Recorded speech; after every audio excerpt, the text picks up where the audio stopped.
ओम शांति। 24 अगस्त 2022 की साकार मुरली है। मीठे बच्चे, जब तक जीना है पवित्रता का व्रत पक्का रखना है, क्योंकि यह अंतिम जन्म है। पवित्र बनकर पवित्र दुनिया में जाना है। आज का प्रश्न है, बाप का प्यार व अधिकार किन बच्चों पर रहता है?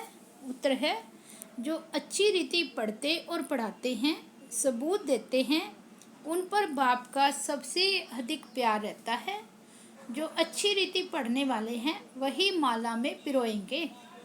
दूसरा प्रश्न है, भविष्य देव पद प्राप्त करने के लिए अपनी कौन सी जांच करनी है?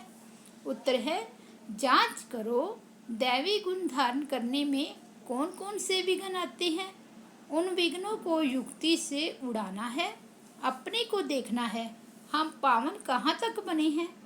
कोई भी कांटा रुकावट तो नहीं डालता। गीत बजा है, छोड़ भी दे आकाश सिंहासन। ओम शांति। भगत भगवान को अर्थात बाप को बुलाते हैं। क्यों बुलाते हैं? क्योंकि दुखी हैं। यह भी तुम समझते हो कि दुख के बाद सुख आना है जरूर। सुख था, अभी नहीं है। फिर बुलाते हैं कि आकर सहज राजयोग सिखाओ। सिखलाने वाला जरूर बाप चाहिए। बाप समझाते हैं, जैसे तुम आत्मा गर्भ में जाकर शरीर लेती हो, ऐसे मैं नहीं लेता हूँ। मुझे तो पतितों को पावन बनाना है, इसलिए मुझे बड़ा शरीर चाहिए। मुझे आना ही है पावन बनाने।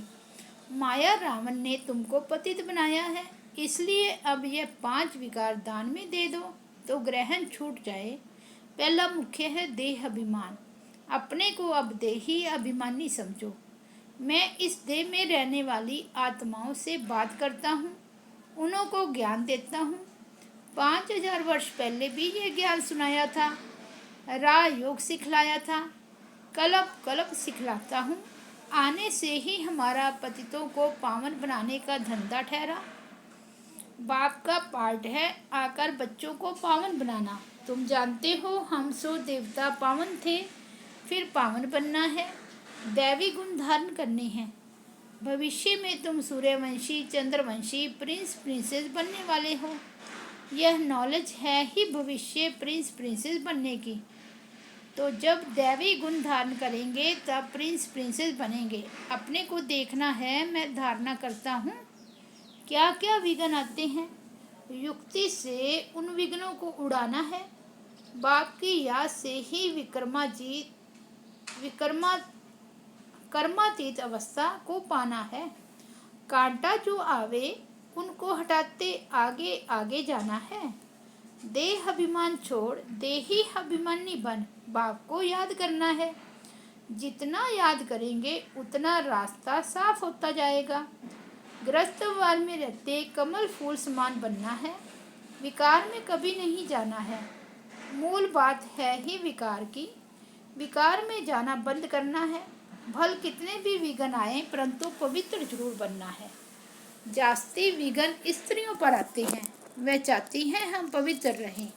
कृष्णपुरी में जाने चाहती हैं। श्री कृष्ण जयंती पर बहुत प्रेम से श्री कृष्ण को झुलाती है, पूजा करती है, व्रत आदि रखती है। वह तो है सिर्फ 5 दिन का व्रत नेम। बाप कहते हैं कि अभी तुम यह व्रत रखो कि विकार में कभी नहीं जाएंगे। जब तक जीना है तब तक पवित्रता का व्रत रखना है। तुम जानते हो, इस पुरानी दुनिया में अब यह हमारा अंतिम जन्म है। न सिर्फ हमारा बल्कि सारी दुनिया का अंतिम जन्म है। तुम तो समझते हो कि अब हम पवित्र बन पवित्र दुनिया में जाते हैं। दूसरा जन्म हमारा पवित्र दुनिया में होगा।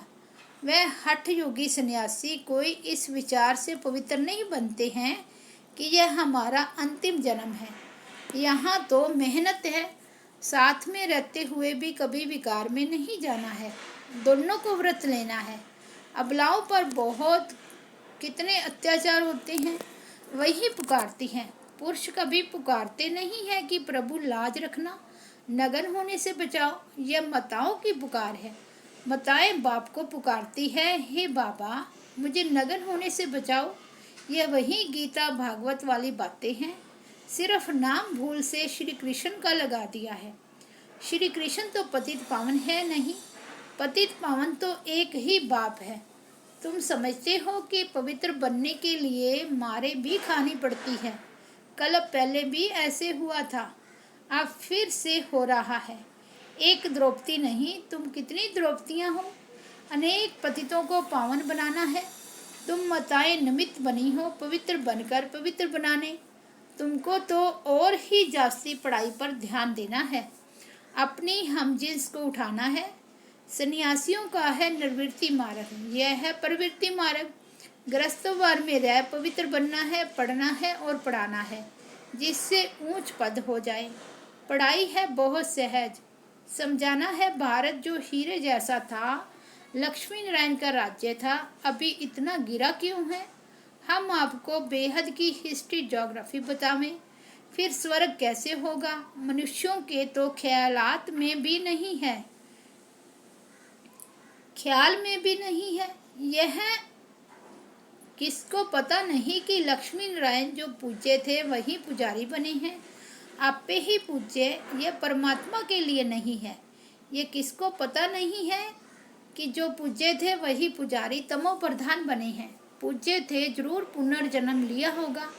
बाप बैठ समझाते हैं, सतयुग में जो आते हैं उनको पुनर्जन्म लेना है। हम सूर्यवंशी और चंद्रवंशी बने, अब ब्राह्मण वंशी बनते हैं, फिर देवता वंशी बनेंगे। जैसे इनको बाप ने अडॉप्ट कर ब्रह्मा बनाया है। कोई पूछे तुम कैसे बने, बोलो ब्रह्मा के मुख से परम पिता परमात्मा ने हमको अपना बनाया है। बाप ही पतितों को पावन बनाते हैं। अभी हम प्रतिज्ञा करते हैं पवित्रता की। बाप को याद करने से ही हम पावन बनते हैं। बाप कृपा करेंगे, कृपा तो की है ना। परम धाम से पतित दुनिया में पति शरीर में आए हैं। बाप कहते हैं अब मैं आया हूँ, जो सिखलाता हूँ वे सीखो। मुझे याद करो तो तुम्हें ताकत मिलेगी, विक्रम विनाश होंगे। इसमें आशीर्वाद की तो बात ही नहीं। टीचर को कहेंगे क्या कि आप कृपा करो तो हम 100 मार्क्स में पास हो जाएं। यह भी बेहद का टीचर है, पढ़ाते हैं। कोई को नॉलेज धारण नहीं होती है तो क्या करेंगे। टीचर सब पर कृपा करे तो सब पास हो जाएं, फिर तो राजधानी कैसे बनेगी।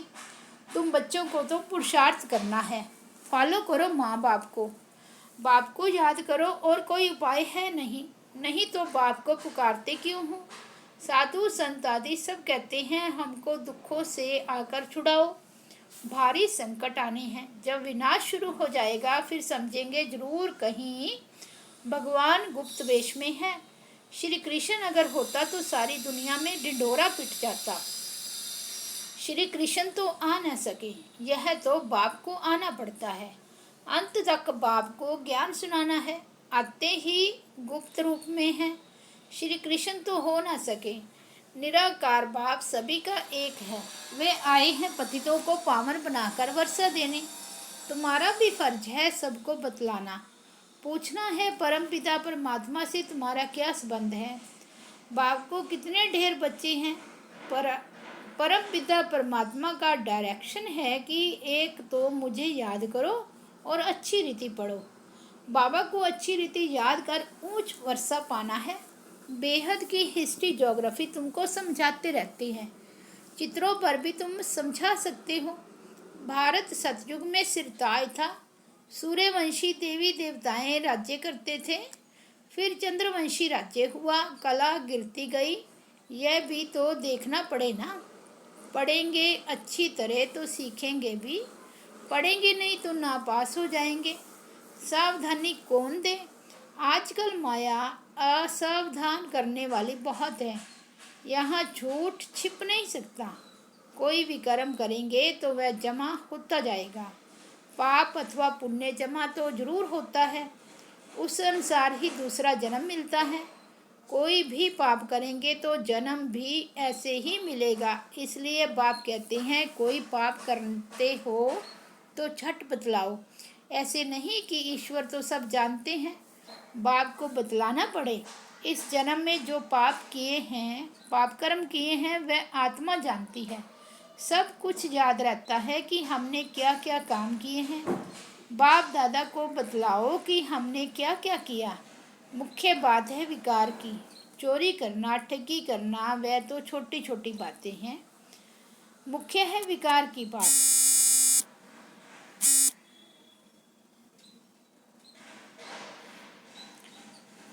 विकार में जाने वाले को ही पतित कहा जाता है। इन विकारों पर पहले जीत पानी है। तुम्हारा दुश्मन ही रावण है जो पतित बनाते हैं।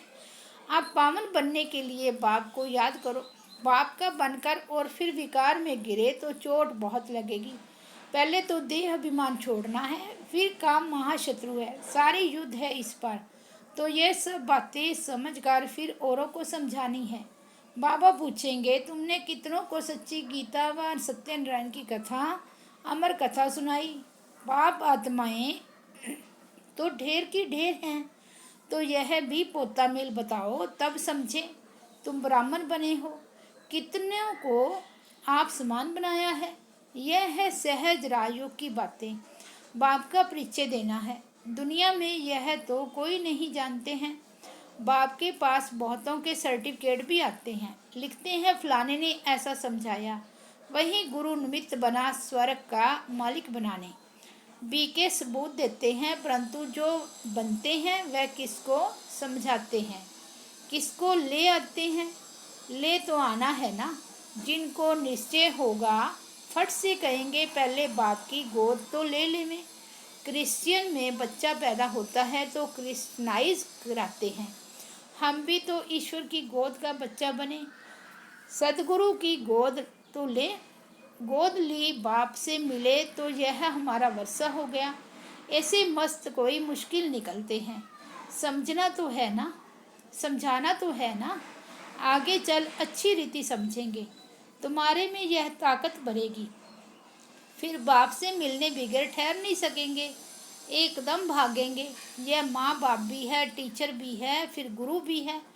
माँ बाप की गोद तो ले लो। गुरु के पास जाते हैं, परंतु वह तो कोई स्वर्ग की बादशाही देते नहीं। बादशाही बाप से ही मिलती है। बाप ही टीचर गुरु भी है, तो क्यों नहीं तीनों से वर्षा लेवें। यह वंडर है ना। श्री कृष्ण के लिए थोड़े ही कहेंगे वह बाप टीचर गुरु था। वह तो छोटा प्रिंस है। यहाँ तुम बच्चों की बुद्धि में है कि यह बाप भी है, शिक्षक भी है और गुरु भी है। इनका कोई बाप शिक्षक गुरु नहीं है। श्री कृष्ण के तो माँ बाप थे ना। पतित पावन है एक बाप। जिसको माँ बाप है वह पतित पावन हो न सके, उनको भगवान नहीं कह सकते। भगवान का कोई माँ बाप नहीं। गॉड फादर का कोई फादर हो नहीं सकता। गॉड फादर को ही पतित पावन लिबरेटर कहा जाता है। उन्हें लिबरेट करने वाला कोई नहीं है। यह बाप का ही काम है। मनुष्य को भगवान कह नहीं सकते। ब्रह्मा विष्णु शंकर को भी रचने वाला वह बाप रचयिता है। ऊंचते ऊंच भगवान गाया जाता है। वह हम सब का बाप है। श्री कृष्ण को सभी का बाप थोड़े ही कहेंगे। हम एक निराकार बाप के सब बच्चे हैं। वही नई दुनिया का रचयिता है। नई दुनिया को सुखधाम कहा जाता है। फिर नई से पुरानी दुनिया बनती है। रावण राज्य है ना। रावण को जलाते भी हैं, परंतु समझते कुछ भी नहीं है। त्योहार जो भी मनाते हैं उसका अर्थ भी समझते नहीं हैं। बाप समझाते हैं, तुम्हारा यह बहुत जन्मों के अंत का अंतिम जन्म है। रावण का भी अभी अंत है, फिर सतयुग में थोड़े ही बनाएंगे। यह दुश्मन किस प्रकार का है जिसको जलाते ही रहते हैं। इनका जन्म कब हुआ किसको पता नहीं। शिव जयंती मनाते हैं तो रावण जयंती भी मनाते हैं ना। समझते कुछ भी नहीं। तुमको समझाया जाता है, यह है डिटेल की बातें। यह भी बुद्धि में धारण करनी पड़े। क्लास में ही नहीं आएंगे तो क्या पढ़ेंगे। पढ़ेंगे पढ़ाएंगे नहीं तो क्या पढ़ पाएंगे। बच्चा वही अच्छा जो पढ़कर पढ़ाए, सबूत दे। बच्चे तो सब हैं। समझना चाहिए। हम बहुत सर्विस करेंगे, बहुतों को आप समान बनाएंगे तो बाबा का अच्छा प्यार रहेगा। बाप तो पुचकार देते रहते हैं, बच्चे अच्छी रीति पढ़ो। तोता भी एक पढ़ने वाला होता है जिसे कंठी होती है। यहाँ भी ऐसी है, जो अच्छी रीति पढ़ेंगे वही कंठी में पिरोएंगे। पढ़ते ही नहीं तो जैसे जंगली हैं, वह विजय माला में आ न सके। तुम बच्चों को तो अच्छी रीति पढ़ना और पढ़ाना है। यह है सच्ची कथा जो सच्चा बाप ही सुनाते हैं, सचखंड की स्थापना करते हैं। लक्ष्मी नारायण के राज्य में झूठ कभी बोलते नहीं। अच्छा, मीठे मीठे सिक्के लदे बच्चों प्रति माता पिता बाप दादा का याद प्यार और गुड मॉर्निंग। रूहानी बाप की रूहानी बच्चों को नमस्ते। हम रूहानी बच्चों की रूहानी बाप दादा को याद प्यार, गुड मॉर्निंग और नमस्ते। धारणा के लिए मुख्य सार। फर्स्ट पॉइंट, गृहस्थ वर में रहते हुए कमल फूल समान रहना है। जब तक जीना है पवित्रता का व्रत जरूर रखना है। सेकंड पॉइंट है, कृपा मांगने की बजाय माता पिता को फॉलो करना है। पढ़ाई ध्यान से पढ़नी और पढ़ानी है।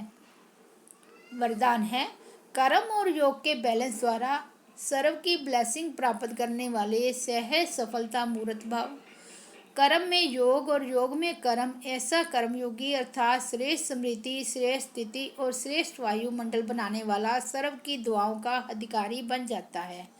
कर्म और योग के बैलेंस से हर कर्म में बाप द्वारा ब्लेसिंग तो मिलती ही है, लेकिन जिसके भी संबंध संपर्क में आते हैं उनसे भी दुआएं मिलती हैं। सब उसे अच्छा मानते हैं। यह अच्छा मानना ही दुआएं हैं। तो जहाँ दुआएं हैं वहाँ से योग है, और यह दुआएं वैसे योग ही सफलता मूर्त बना देता है। स्लोगन, सदा खुश रहना और खुशियों का खजाना बांटते रहना, यही सच्ची सेवा है। अच्छा, ओम शांति, ओम शांति।